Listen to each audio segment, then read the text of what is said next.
All right, hello everybody. Today we are going to be covering notes 10.3, as you can see, scheduled here for Friday. So a slight little change. We are going to be solving radical equations. So we are going to use an idea that we've talked about in the past. So again, this is from the new packet, Unit 1011. This is a calendar for the rest of the school year, but we'll talk about that later. So flip the page open to page 1. Here it is, notes 10.3, solving radical equations. This is again where we're going to bring in some prior knowledge of things that we've already done in this class. So let's get started. A blank blank is an equation that contains a radical expression. Well, remember that is the title of the day. A radical, don't forget, we're talking about these symbols right here. Equation means it's got to have an equal sign. So a radical equation. Again, basics. When they say a radical, right? They mean that symbol. Equation just means it's something with an equal sign. It's an equation that contains a radical expression. So your first job is isolate, which we already know that means get it by itself. You're going to isolate the radical. And again, by that we mean this symbol right here. Isolate this. As soon as that's by itself, then we can actually move on to the next couple steps. So once you isolate the radical, you are going to square, not square root, you are going to square, aka give both sides, it says. We're going to give both sides a power of 2 to eliminate the radical. Remember, we've talked about this in the past. We said, what's the opposite of a radical? A power of 2. What's the opposite of a power of 2? A radical. They go hand in hand. So we are trying to eliminate that symbol, that radical. And to cancel it out, what they're telling me is give the sides a power 2 because they are opposites of each other and they will cancel each other out. So that's why one of the things that we're going to be doing is look, squaring each side of an equation. If two expressions are equal, then their squares are also equal. So if A is equal to B, then that means A squared is equal to B squared.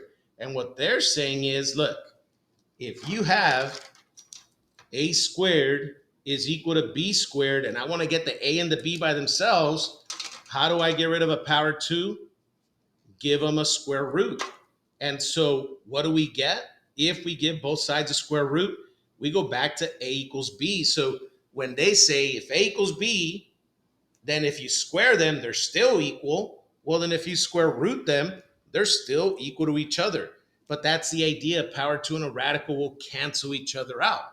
But again, the note does say isolation first. You have to get the radical first before you do this power stuff. So start looking at example number 1 here. We're going to talk about this concept. I like to highlight. I highlight the radical. And the reason I do that is I'm now going to look at both sides. And so the radical's on this side. So I'm going to cover this up for a moment. Notice there is no other number on this side.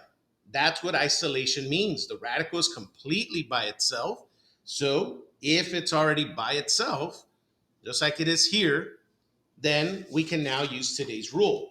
The only thing that's going to allow the x to come out of that box is to give it a power of 2. But whatever you do to one side, you have to do it to the other. Again, the power of 2 and the radical cancel each other. And if they cancel each other, think of it doing this. If they cancel each other, look at what's left. That's what we want. We want the x to be all by itself. But now we're just going to use our calculator, or you should know your powers of 2. 4 times 4, that's the meaning, is 16. And look at that, one step, and we're done with the problem. But again, don't forget, 4 squared means 4 times 4, or use your calculator with the power. That's where that 16 comes from. All right, so let's try it again. And again, this is why I'm showing you, highlighting, big deal in math. Look at that. There is my radical. The problem for many is they bring the power of 2 too soon, too quickly. See, when I cover this up, let me cover the equals. Is the square root of x isolated? The answer is no. Look, there's still a 4 in front, and that's what we can't have. We can't have that 4 out in front. Well, if they're right next to each other, there's only one way to get rid of that. And as always, we let division take over. That's how we get rid of our 4. So that leaves me with radical x is equal to, and now again, it's just dividing. 12 divided by 4 is 3. But now if you look carefully, it is by itself. And so since it is truly isolated, well, then I'm going to give both sides a power of 2. And so the power of 2 and the radical, they cancel each other out, leaving me with, of course, the x that I wanted. And now all I have to do is 3 squared, aka 3 times 3. So we get an answer of 9. You have to just do the math there. Again, we're not doing square roots. We're getting rid of square roots today. So it's kind of the opposite of what we did last time. But that's the idea. Power of 2 and a radical cancel. That's why I need to bring powers in today. So we look at this one. There's my radical x. Let me cover that equal sign over here. Is the radical x by itself? Absolutely not. Look, there's still a 5 that I need to get rid of first. So I use all my skills that we've learned. How do I get rid of a plus 5? Do a little minus 5 on both sides then. You have to isolate first. Don't bring in the power too early. So now that I've isolated and it's ready, now I'm just going to write it down here. Square root of x is equal to 13 take away 5 is 8. But you see, now it is isolated. When I look at this, it is officially by itself. There's nothing else messing with it. So it's time for me to get rid of the square root. And again, the only thing that gets rid of a square root, give it a power of 2. That's the only thing in math that will cancel that, leaving me, of course, with the x. And it equals, well, again, we were supposed to give both sides, I almost forgot, a power of 2. Well, 8 times 8. And there's my 64 as a solution. So, letter D. For letter D, I look at that one. You got to watch out for one little detail that's going to come up. Look, there's the square root. And if you look at it, you might say, oh, it's a 0. Yeah, but that side doesn't matter. My question is the radical x by itself? The answer is no. There's still a 3 out there. All right, so for this one, as we're solving for x, we have to understand that there is a 3 in front. The big mistake that people make is that they see the minus sign and think, oh, I have to add the 3. Remember, you got to look in front of the number. Technically, it's a positive. So if I'm going to move the 3 over, then I need to subtract the 3. The other thing you have to watch out for is, don't forget, it says negative square root of x is equal to negative 3. So you got to remember, there's still a negative out in front, which you need to get rid of. So if I need to get rid of that negative and it's right next to it, remember, when things are next to each other, division is the way to get rid of them. So I'm going to divide by negative 1 to get rid of that negative there. So we end up with the square root of x. There it is, finally by itself. Negative divided by a negative is positive. And of course, as we mentioned already, you give it a power of 2 to get rid of the square root on both sides. And just like that, we're left with an x here because they cancel each other out. And 3 times 3, once again, is just 9. So again, you got to watch out. If there's a minus in front of the radical, you still need to write it down and then eventually get rid of it. All right, so you're going to take a moment right now. We're going to pause the video so that you can do the 3 practice problems underneath. Please, mentors, they'll be checking the answers for you, but you should be practicing these 3. So let's pause the video now.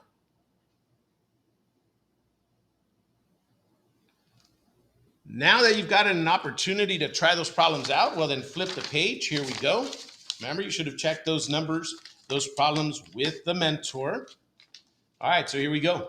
Example number 2. Now notice, they're going to start to get a little more complicated, but that's okay. They can't get us with these anymore. Look, highlight it. We know we want to get that by itself. And if I want to get that by itself, well, look, I need to get rid of a 3 and a 4. Well, look, you just got to keep in mind all the old school math you've learned.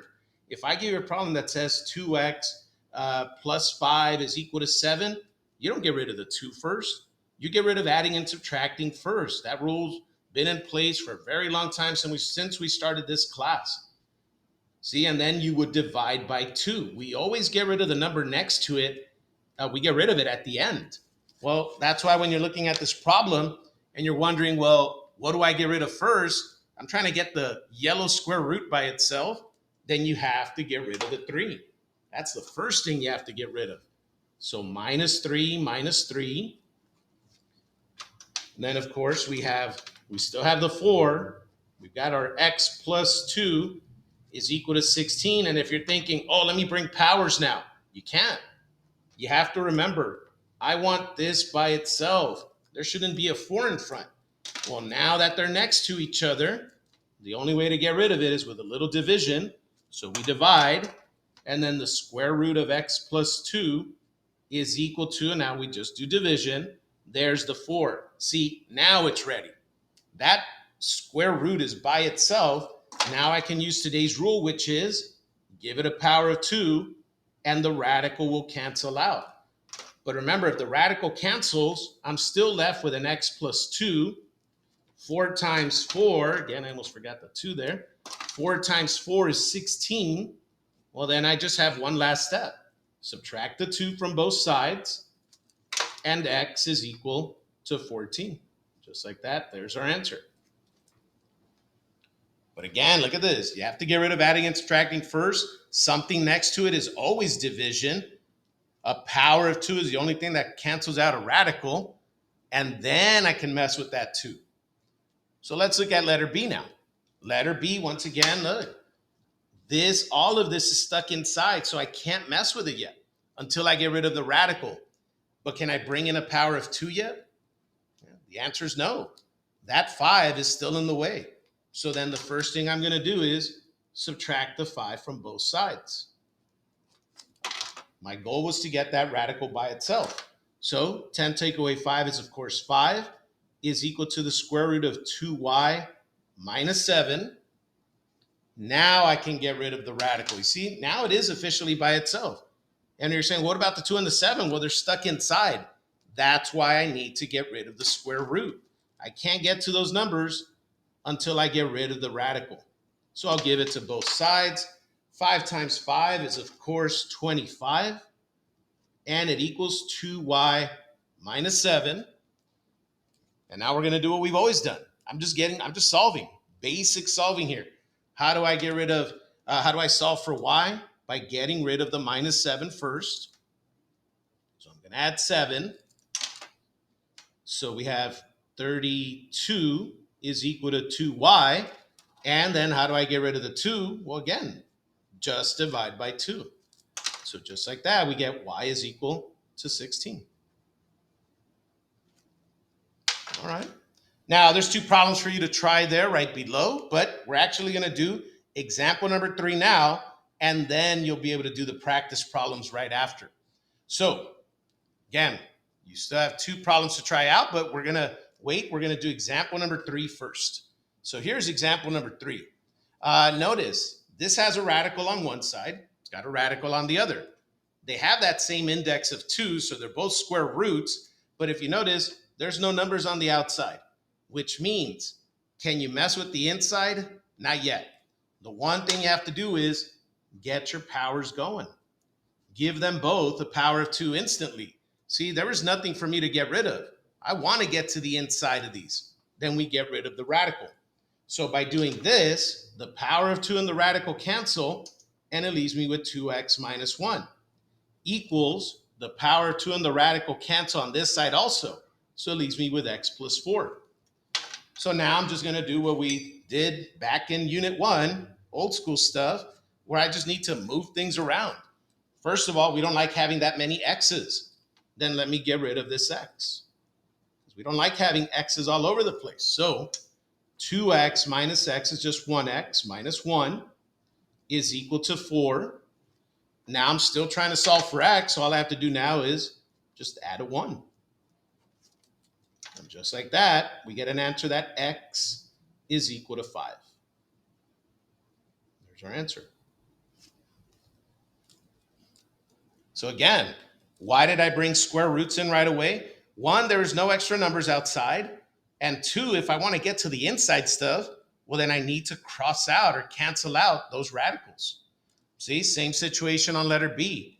We don't have anything outside that I have to get rid of. It's already isolated.